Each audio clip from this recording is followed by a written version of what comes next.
ओम भूर्भुवः स्वः तत्सवितुर्वरेण्यं भर्गो देवस्य धीमहि धियो यो नः प्रचोदयात्। ओम शांति शांति शांति ही। नमस्कार मेरे प्यारे दोस्तों, उपनिषदों की कथाएं। इस श्रृंखला में मैं आपको अश्विनी कुमार ऋषि पुत्रों की अद्भुत औषधियों के चमत्कारों के बारे में एक कथा सुना रहा हूँ, जिसका शीर्षक है सिर जोड़ देने की कथा। अश्विनी कुमारों की बहुत सी कथाएं ब्राह्मण ग्रंथों, उपनिषदों, पुराणों तथा आयुर्वेद के ग्रंथों में मिलती हैं। वह सभी बहुत रोचक और शिक्षाप्रद होने के साथ भारत के सुनहरे इतिहास के काल का हमें दर्शन कराती हैं। अश्विनी कुमारों द्वारा कटे सिर जोड़ देने की घटना, और वह भी घोड़े के सिर से जोड़ देना, बहुत ही अद्भुत और असंभव सी प्रतीत होती है। इस कहानी में बहुत ही गहरा सस्पेंस है, असमंजस है, रहस्य है। तो ये पूरी एक असमंजस वाली कहानी जान पड़ती है। उसी प्रकार इन प्राचीन उपाख्यानों में तत्व के साथ रोचकता को भी बनाए रखने का पूरा प्रयत्न किया गया है। इसी संदर्भ में यह कहानी भी हम आपको बता रहे हैं।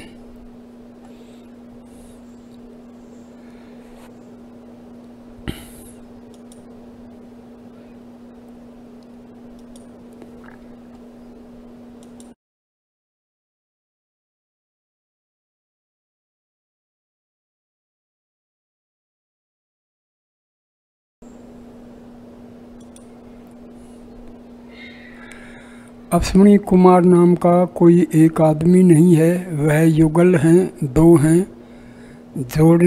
जुड़वा भाई हैं। दोनों का नाम अलग अलग नहीं, एक साथ ही लिया जाता है, अर्थात एक नाम में समान व्यक्तित्व में दो भौतिक रूप हैं। चित्र को देखकर आपको यह स्पष्ट हो जाएगा, इसलिए इनका उल्लेख प्राचीन ग्रंथों में कहीं भी एक वचन में नहीं, द्विवचन में ही किया गया है।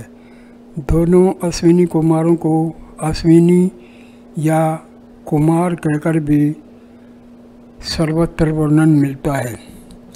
इन्हीं अश्विनी कुमारों द्वारा च्यवन ऋषि की दीमक की वामी में लिपटी देह को दोबारा यौवन देकर सुजाता नामक युवा राजकन्या से विवाह कराकर अक्षय दाम्पत्य सुख की वर्षा करने का वर्णन विस्तार से अनेक प्राचीन ग्रंथों में आता है। यह अपने आप में बड़ी रोचक कथा है। च्यवन ऋषि की शादी जो है सत्यवान सावित्री की कथा के साथ जुड़ी हुई है।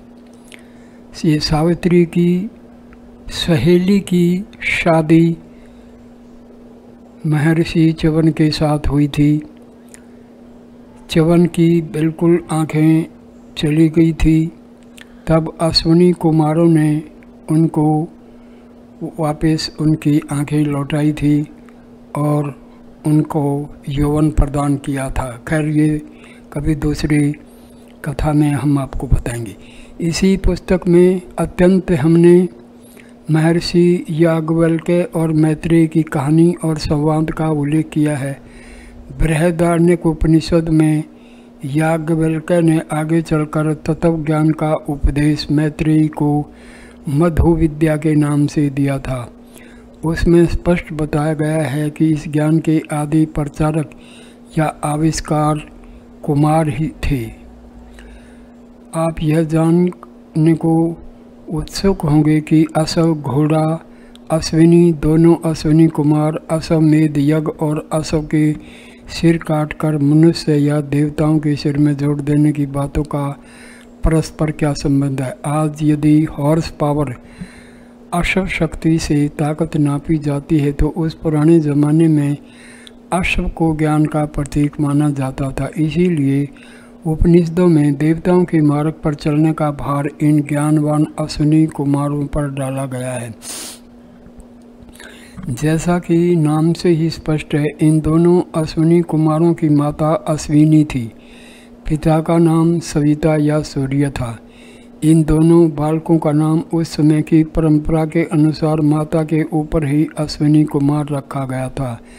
वे दोनों कुमार अत्यंत सुंदर एवं कुशाग्र बुद्धि होने के साथ पीयूषवाणी चिकित्सक थे। आयुर्वेद या चिकित्सा विज्ञान के प्रथम दृष्टा कहे जाने वाले भगवान धन्वंतरी को भी चिकित्सा शास्त्र का आदि उपदेश अश्विनी कुमारों ने ही दिया था। वेद के मंत्रों, ब्राह्मण और उपनिषद के साथ आयुर्वेद में इसीलिए सर्वत्र अश्विनी की स्तुति मिलती है। उन जैसा अद्भुत चिकित्सक और चीर फाड़ करने वाला सर्जन आज तक सृष्टि में नहीं हुआ है। ये दूसरी किसी कथा में आपको भली बात स्पष्ट हो जाएगा।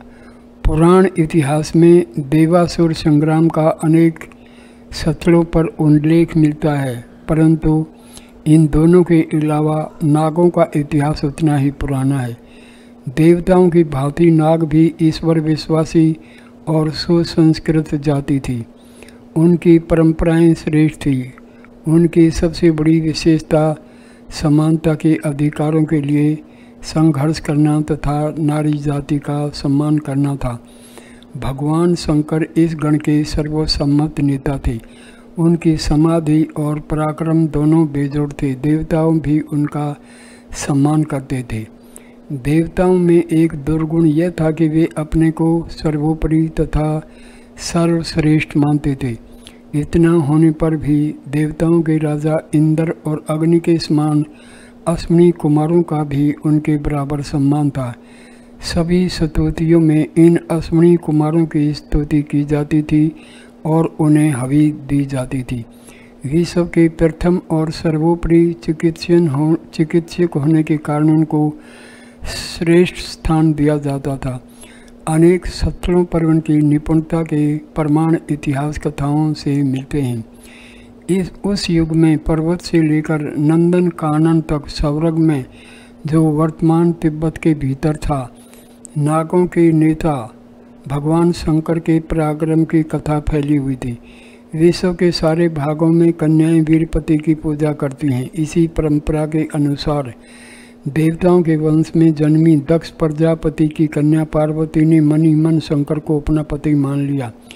अंत में माता पिता की इच्छा के विरुद्ध मृगछाला लपेटे भस्मी रमाए दिगंबर शंकर की पत्नी बनकर वे उनकी सेवा करने लगे।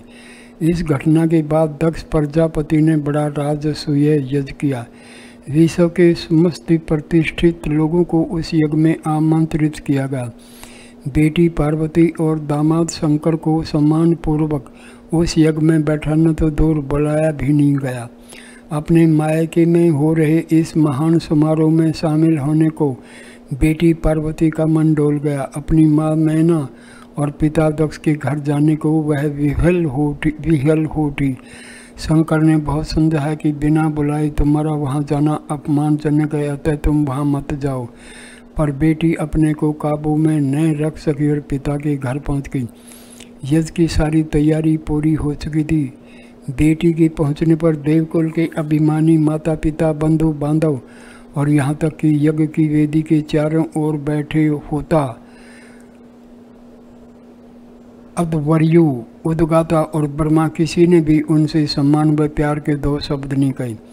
पार्वती का मन टूट गया। वह अपने पति शंकर की सलाह ठुकराकर मायके पहुंची थी और कुछ चारा न देखकर अति दुखी होकर पार्वती ने अपने आप को जलते हुए यज्ञ कुंड की लपेटों में झोंक दिया। उनका शरीर तुरंत भस्म गया।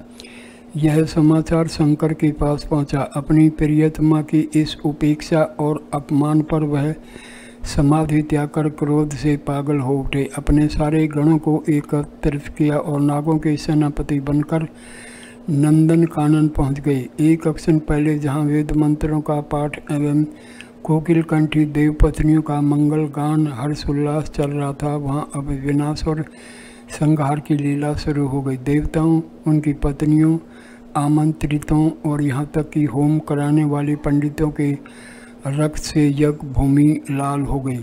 उनके रुंड मुंड इधर उधर लुढ़कने लगे। उनके सिर काटकर शंकर ने हवन कुंड में भर दिए।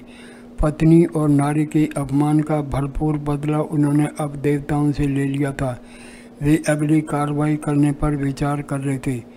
देवों का राजा इंद्र अब भयाक्रांत था।